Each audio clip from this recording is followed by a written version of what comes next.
Naranasan niyo na ba ito? Yung tipong pinag-iinitan ninyo ang isang sikat na celebrity or artista dito dahil either napaplastikan kayo sa mga asal nito o dahil karibal ito ng celebrity inyong iniidolo. Kaya pag-usapan po natin ito.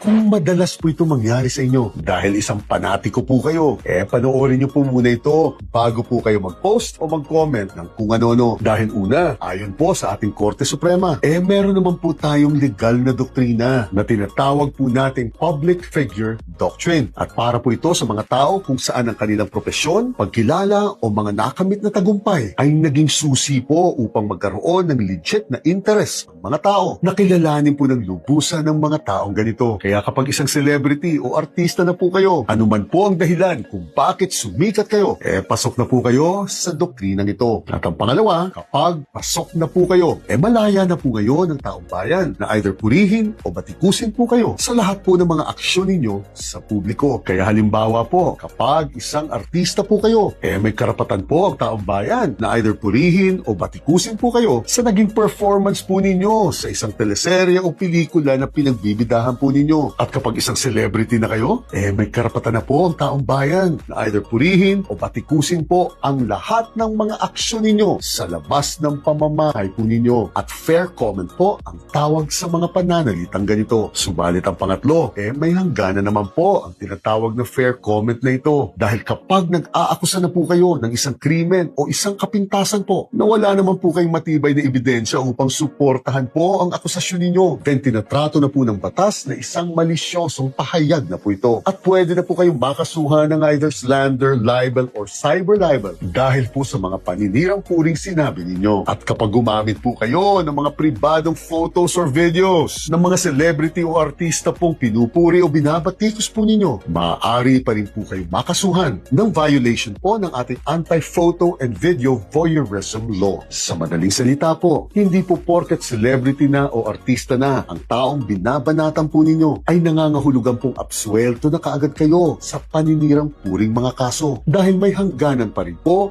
ating karapatan tungkol sa bagay na ito. At napakahalaga pong malaman ninyo ang mga limitasyong ito upang hindi na po napapahamak at nasusunog kayo. Gine.